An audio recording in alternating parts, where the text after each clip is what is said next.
Envie de vous inscrire à la formation de vos rêves? Dans cet épisode, chers enseignants, direction, membres de PO, agents de CPMS et pôles territoriaux, il sera question du nouveau catalogue digital de l'IFEC, l'Institut de formation, dont je vous parlerai avec Clémentine Bernard, technopédagogue. De plus, Pauline nous expliquera le nouveau jeu Takapa pour lutter contre le harcèlement scolaire et donner des pistes aux plus jeunes pour contrer les pièges du harcèlement. Et on se quittera avec mes coups de cœur littéraires à poser dans les souliers la nuit du 6 décembre. Bienvenue dans l'heure de fourche, le podcast animé par le secrétariat général de l'enseignement catholique. Si vous êtes acteur de l'enseignement et à la recherche de témoignages inspirants, de conseils, d'outils et d'actualités, vous êtes au bon endroit. Installez-vous confortablement et préparez-vous à être inspiré par l'heure de fourche. Bonjour chers auditeurs de l'heure de fourche. Bonjour Déborah, comment ça va? Salut Pauline, je vais bien. Bonjour chers auditeurs et auditrices. Les congés d'automne ont fait du bien et ont fait plaisir. Et je pense que je suis requinquée jusque Noël. Donc vive les balades en forêt avec les feuilles qui craquent, les soirées au coin du feu avec un bon livre, un bon plaid et mes chats. Oui, moi j'ai des chats.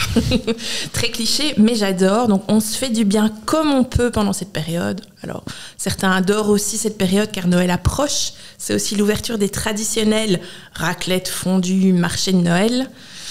Mais toi Pauline, c'est quoi tes petits plaisirs d'hiver? J'avoue que je dis jamais non à un petit verre de vin chaud. Et en plus, j'adore l'esprit de Noël. Vraiment, ressortir les grosses vestes et les bonnets, partir en quête de cadeaux pour toute la famille. Et si on pouvait avoir un tout petit peu de neige cette année, vraiment, ce serait super. Et puis, on va pas se mentir, j'attends la reprise des films de Noël depuis quelques temps déjà. T'as déjà recommencé ça? Ah oui, j'avoue, j'en ai déjà craqué pour un ou deux. Oups. Mais bon, avant de parler de Noël, je pense qu'il y a un autre monsieur qu'on attend, Débo? Oui, lui aussi je l'adore, c'est Saint-Nicolas et j'adore cette fête et j'adore la préparer. Alors avant c'était pour mes élèves, maintenant encore pour mes 2 ados à la maison. Mais avant de vous parler de mes petits coups de cœur pour la Saint-Nicolas qui approche, je voulais parler du tout nouveau e-catalogue de l'Institut de formation de l'enseignement catholique, l'IFEC. La nouveauté de cette rentrée pour offrir un panel de formation aux acteurs de l'enseignement catholique. Et pour en parler avec nous, nous avons le plaisir d'accueillir aujourd'hui Clémentine Bernard qui travaille à l'Institut de formation. Bonjour Clémentine. Bonjour. Bonjour Clémentine, comment vas-tu? Ça va plutôt pas mal. Et j'ai déjà regardé des films de Noël. J'ai hâte que tu me fasses la liste après. Alors, avant de cliquer ensemble sur ce nouveau e-catalogue et faire plus ample connaissance, pourrais-tu nous parler de ton parcours et de ce qui t'a amené à travailler à l'IFEC? Alors, je suis au départ prof de langues anciennes, donc j'ai donné principalement un cours de latin pendant pas mal d'années, et au fil du temps, et des formations entreprises en fait, je suis devenue technopédagogue et maintenant à l'IFEC, je suis en charge du déploiement numérique. Donc concrètement, là je suis en charge de la gestion dans les grandes lignes du catalogue et par la suite une réflexion et puis l'utilisation des espaces numériques de travail, par exemple. Ok, donc là, quand je dis, peux-tu nous expliquer ton rôle et tes responsabilités à l'IFEC? C'est un peu ça. C'est un peu ça. Alors pourquoi l'IFEC a-t-il décidé de créer un e-catalogue? Et quelle est un peu l'histoire derrière ce projet? Alors il y a plusieurs raisons. Déjà un souci un peu de modernisation. Une partie des formations est encore en charge, est encore sous format papier en fait au niveau de la gestion. On avait un outil numérique mais déjà un peu ancien. Et puis le souci aussi d'avoir un catalogue qui est un peu un point central pour les formations au niveau fondamental, secondaire, mais aussi de la formation pour adultes et des PO. Et donc ce catalogue maintenant, ce catalogue fait vraiment point central pour tous les dispositifs de formation.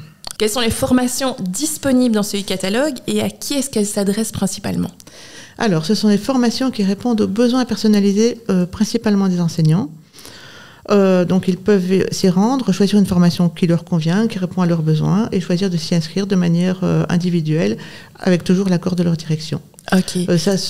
Ici sur le catalogue, on va principalement trouver les formations pour les enseignants, les directeurs, enfin de manière générale les membres du personnel de nos établissements. Et est-ce que ça inclut donc tous les niveaux d'enseignement? Ça inclut directement dans le catalogue le fondamental, le secondaire et les formations pour les membres des pôles territoriaux. Sur ce catalogue, on va aussi trouver les liens vers les catalogues des PMS, DPO et des formations pour adultes. Ah oui, donc c'est très très large. Hein. Et pour ceux qui nous écoutent, comment peuvent-ils accéder à ce e-catalogue et où le trouver ? Alors concrètement, le plus simple, c'est de se rendre sur l'extranet du CEGEC. Au départ de l'extranet, on va trouver un menu se former et à partir de là, en fait, on va trouver le lien pour accéder au portail de gestion des formations. En passant par là, on va aussi découvrir les différents tutos pour se connecter et donc on a une solution assez concrète et pratique pour y arriver. Vous retrouvez évidemment le lien dans le descriptif de l'épisode, mais si quelqu'un souhaite s'inscrire à une formation, quelles sont les étapes à suivre ? Le plus simple, c'est de se rendre sur le catalogue. Alors le catalogue, il est visible, consultable par tout le monde, même sans se connecter. Une fois qu'on a exploré et trouvé la formation qui convient, il faut se connecter pour pouvoir s'y inscrire. Dans un premier temps, en fait, l'inscription va se faire, on va recevoir un avis de pré-inscription et par la suite, dans le travail des chargés de formation, des gestionnaires de formation, etc., on sera inscrit ou pas, mais on pourra suivre le statut de cette inscription et le suivi directement sur l'espace de formation. Et en dehors de son format numérique, quelles sont les nouveautés et les avantages de ce e-catalogue par rapport aux précédentes offres de formation ? Ici, le principal avantage, c'est vraiment le fait que ce catalogue est un point central. En fait, on réunit les formations de différents niveaux, donc fondamentales, secondaires, les PO, etc. Mais aussi, on va avoir la possibilité de trouver le suivi du statut de l'inscription. Donc, savoir si on est bien inscrit, si on est seulement au stade de la préinscription. On va pouvoir aussi trouver les différents documents, tels que les convocations ou même les attestations de formation par la suite. Donc, l'idée, c'est vraiment de trouver un point central qui sera un point de repère et qui permet d'éviter de consulter sa boîte mail à la recherche de l'attestation qu'on aurait éventuellement perdue. Ok, super. Oui. Et donc, finalement, il n'y a plus qu'à aller choisir la formation de nos rêves et s'y inscrire. En gros, c'est ça. En gros, c'est ça. Et Clémentine, est-ce que tu aurais quelque chose à rajouter par rapport justement à ce nouveau e-catalogue quelque chose à partager Non, allez-y, explorez. Et si vous avez un souci, contactez l'équipe support, il n'y a pas de souci, on vous répondra. On ne manquera pas de le faire. Magnifique. Merci beaucoup Clémentine pour ces informations précieuses. Nous espérons que ce nouvel e-catalogue aidera les enseignants, les directions, les CPMS et les PO à trouver les formations dont ils ont besoin. Et pour la suite des bons plans, je me tourne vers toi, chère Pauline. Vers moi ? Oui, alors Pauline, dernière recrue du département communication à CEGEC, tu t'occupes des réseaux sociaux de l'enseignement catholique et tu participes à l'élaboration des podcasts, mais pas seulement. Ah oui, en effet, pas seulement. J'aide notre super journaliste dans la rédaction de notre revue mensuelle L'Entrée Libre. Et dans L'Entrée Libre 193 du mois de novembre, tu as interviewé Geneviève Smale, j'espère que je prononce bien son nom. C'est exactement comme ça. Qui est la créatrice d'un nouveau jeu qui va sortir fin novembre et qui me semble vraiment un essentiel à avoir dans les écoles fondamentales. Ce jeu s'appelle Takapa. Est-ce que tu peux nous en dire un petit peu plus ? Allez, à vous, t'aurais voulu être là pendant l'interview. Ouais, c'est vrai. Alors, Takapa, c'est un jeu de société qui a été créé par Geneviève Smale avec l'aide de son distributeur Alexandre Dua. Alors, c'est qui cette personne ? Eh bien, Geneviève, elle est coach en prise de parole. Et au fur et à mesure de son parcours, elle s'est rendue compte que bien souvent, on n'osait pas. Mais c'est pas facile d'oser de prendre la parole, surtout quand on est timide, comme moi par exemple. Et donc, elle s'est lancée dans la confection de jeux. D'abord pour les entreprises par lesquelles elle passait, et puis pour les plus jeunes. Et donc Takapa, c'est son petit dernier. Il va certainement faire parler de lui, car il concerne une thématique un peu trop actuelle malheureusement, le harcèlement. Ouais, et grâce à Takapa, les enfants peuvent mettre des mots sur les situations de harcèlement et surtout, ils peuvent décrédibiliser la posture du harceleur. Geneviève insiste sur l'importance d'oser répondre pour déjouer les pièges du harcèlement. Et donc justement, comment les enfants ils parviennent à déjouer ces pièges ? Bah écoute, grâce à 6 animaux malins. Oui, je vois ta tête détonner, mais tu ne rêves pas. Takapa rassemble 30 situations problématiques courantes à l'école, en famille ou même dans les activités extérieures. L'idée est que les enfants puissent les identifier et exprimer leurs émotions. Pour les aider, le jeu fait appel aux stratégies de 6 animaux malins pour trouver des solutions efficaces. Ce qui est unique avec Takapa, c'est qu'il pousse les enfants à réagir de manière pédagogique et ludique sans texte. Il n'y a aucun texte. Et donc ce jeu est finalement accessible à tous. En plus, je trouve que c'est hyper bien trouvé. Le jeu commence par une danse pour travailler sur la posture. Et donc ça aide complètement les enfants à se sentir plus confiants et à affirmer leurs limites. C'est vraiment un outil formidable pour aider les enfants à développer leur répartie et à faire face aux situations de harcèlement de manière constructive. Génial.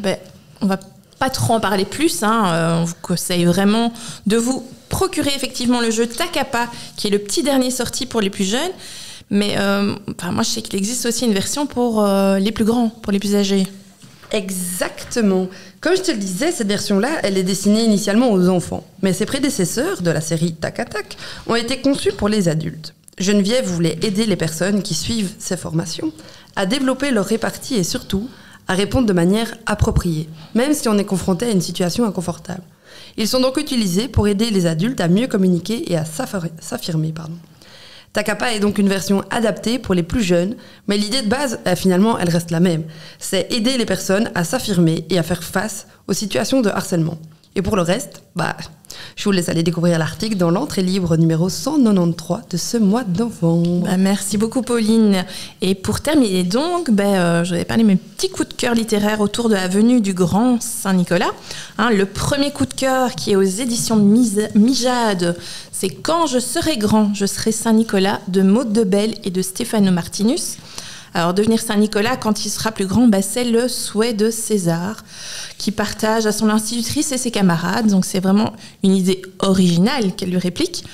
Mais il n'existe pas d'école pour devenir Saint-Nicolas. En tout cas, moi, j'en connais pas. Qu'à cela ne tienne, César va créer sa propre formation avec l'aide de son grand chien Cerise. Et vous, est-ce que ça vous dirait d'être Saint-Nicolas ? Et donc, ce livre s'appelle « Quand je serai grand, je serai Saint-Nicolas » aux éditions Mijade par Maud Debelle et Stefano Martinus.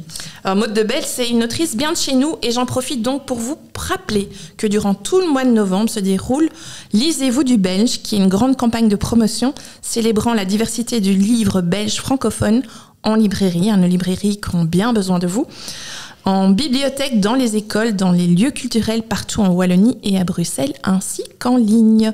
Et donc l'objectif de cette campagne, c'est vraiment de faire redécouvrir ou découvrir au grand public, vraiment toutes générations confondues, un panel varié de genres littéraires, du roman à la poésie, de l'essai à la bande dessinée, des albums jeunesse, même au théâtre.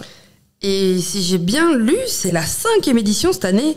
Elle a vu le jour en 2020. Je pense qu'initialement, c'était pour soutenir le secteur du livre en Belgique pendant la crise Covid. Oui, tout à fait. Oui. Et c'est déjà donc la 5e édition. Et pour mon deuxième coup de cœur, nous restons toujours en Belgique aux éditions Alice Jeunesse, cette fois avec l'intégrale Saint-Nicolas, c'est qui celui-là ? Du couple belge formé par l'autrice Charlotte Bellière et l'illustrateur Yann de Haas. Donc il est bien question d'un intégral, ici un 3 en 1. 3 histoires en un album ? Oui. Alors, le premier de la série, Saint-Nicolas, c'est qui celui-là, qui était sorti, lui, en 2017, suivi du deuxième, Père Fouettard, c'est qui celui-là, qui date de 2019, et le troisième de 2021, L'âne de Saint-Nicolas, c'est qui celui-là. Donc, les voilà enfin réunis dans une trilogie où Antoine, un garçon curieux, découvre les secrets de Saint-Nicolas. Alors du premier tome où une leçon sur le bien et le mal l'attend, au deuxième où un père fouettard fan de poney se révèle, jusqu'au troisième où Antoine et ses amis doivent sauver la fête, chaque histoire offre une belle aventure avec une morale touchante et des illustrations super lumineuses. Alors, comme tu as été bien sage, Pauline, je te l'offre. Oh, wow, trop chouette. Tu pourras le lire entre 2 films de Noël. Oups. Belle lecture aux petits et aux grands. Déjà, une belle fête de Saint-Nicolas. Je vous la souhaite remplie d'albums, de BD, de romans, de nos auteurs et autrices et de nos maisons d'édition belges. Et je vous retrouve avec plaisir au mois de décembre avec peut-être des livres à mettre au pied du sapin. Cette fois-ci, ce sera ça. Alors, à bientôt. Merci beaucoup, Déborah, pour ces magnifiques bons plans. Trop hâte de les tester, en tout cas. Et à bientôt. Avant de nous séparer, rejoignez-nous sur les réseaux sociaux en cherchant CEGEC Enseignement Catholique ou L'heure de fourche podcast sur Instagram. Partagez ce podcast et n'oubliez pas de laisser votre avis sur votre plateforme d'écoute préférée. Merci pour votre écoute et à bientôt.